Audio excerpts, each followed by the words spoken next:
Welcome back. Today I am talking about a new to me author, and so that's kind of cool because it's the second book in the series, but I never read the first one, so we're just gonna roll with it. This is Astrid Parker Doesn't Fail, kind of like a promising setup, if I'm being honest, by Ashley Herring Blake. Did I get that right? I did! This is a sapphic romance that is like a lady and a lady, and it was really good. I loved the writing, it was very funny, and I loved the romance. Jordan is kind of like a total chaos agent. She's had some issues, she's had some anger management issues, and she is a carpenter, which is hot. I love anyone that does manual labor. I'm really into it. So she's sexy right off the bat. Jordan can get it. And the narrator of the audiobook does Jordan's voice so well that it had me questioning my own sexual identity. I mean, it was really good. Okay. Their meet cute is adorable. It's kind of like an unstarching where Astrid Parker is very uptight. She has a really rigid mom who's kind of instilled these beliefs in her that she has to be very perfect. She has to be kind of masculine. You know, she has to be very cold and calculating and austere. And so she is the one that sort of has to become undone by this relationship. And it's a beautiful journey for Astrid. She's also straight at the beginning of this book. So she's only ever had relationships with guys. She doesn't know that she might be into girls. And so it's really cute in that regard because she's just like full of questions, like what's going on? Who am I? What is life? What are these feelings that I'm having? So it was really adorable. Okay, enough about Astrid. Let's get back to Jordan, who is the real star of this show.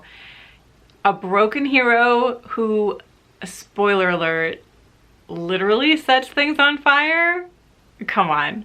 It was too great. I was like, Jordan, let me soothe you. I'm here for you. If Astrid doesn't work out, you know, I'm here. You can cry on my shoulder.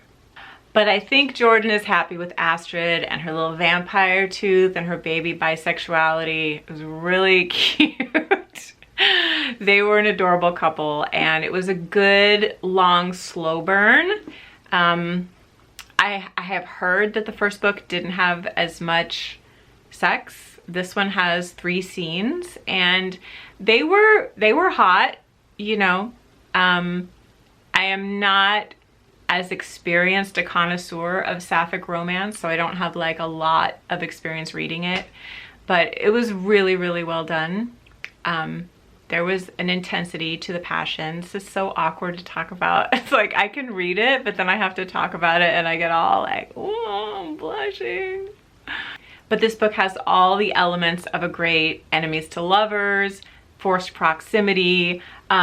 Jordan is like swinging her hammer around in her little bra underneath her overalls. I'm an overalls girl, so that was all it took for me. They are both working on the Evermore Inn. And this inn is its own character in the book. It has its own persona, and I definitely got these vibes of like the house from Practical Magic, you know, like that beautiful kind of like rundown Victorian. It definitely had that kind of character to it, and Jordan wants to restore it in a way that honors the spirit of the house, the soul of the house. And Astrid is just kind of like steamrolling through it, and she's going to make it like some kind of terrible bleached wood HGTV new, what is it called, new farmhouse, kind of like bland, boring, bland. No, not happening. And it was really great to see not only the happily ever after for this couple, but the happily ever after for the Evermore Inn. Now, if you didn't read the first book like me, there are a lot of characters to keep track of. They all just kind of blended together into like a friendly cloud for me because I don't know them all individually. I'm sure if you read the first book first, it wouldn't make that much of a difference. But in my case, it was good because they're all new to me. So I can go back to the first book and I'll be like, oh, well, I kind of vaguely remember that person. That's something to keep in mind if you are easily distracted by too many characters. Now, the romance really does take center stage here. It's not like all about the restoration of the inn. It's really focused on Astrid's transformation of her self-identity transformation. Like, who am I? Who am I attracted to? What kind of person am I? Do I live in my mother's shadow? Do I do exactly what she says? Or do I step out on my own and start to follow my own heart? And then of course, Jordan's transformation from really being angry at her ex. And I don't know, my bangs are like, do you ever have like your bangs like in your eyeball? Like, I'm serious, need a trim. But Jordan is angry at her ex and she has to get over that. She has to move on, and it's a lot for her to experience as she falls in love with Astrid. She's like, why am I having feelings for this person? You know, romance reasons.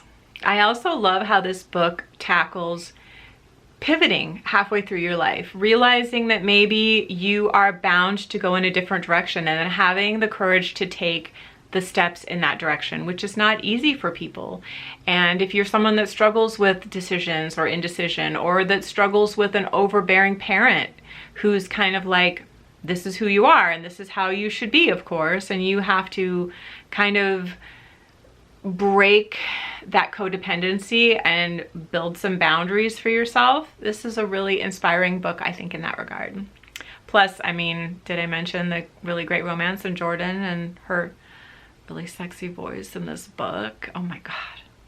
If you get a chance, read the audiobook. You will not be disappointed. It was really delightful. So that's my review. I may be painting about this. I definitely was inspired by the Evermore Inn.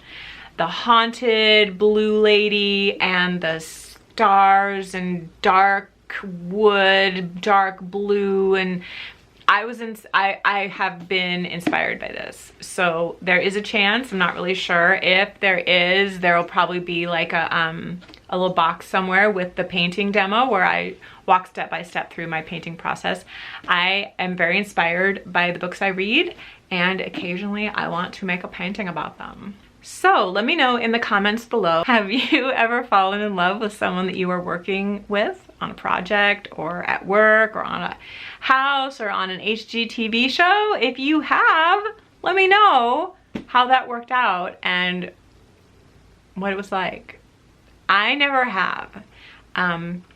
There was this one janitor that worked at the hospital that I worked at, and we just had like crazy chemistry. Me and this janitor, like whenever he would come in and put the fresh trash bags in the trash cans, I would get all flustered. I would just be like, oh my goodness gracious. But you know, we didn't even speak, but there was definitely, I could feel a crazy chemical reaction in my body. So I know it happens. So let me know how it worked out for you.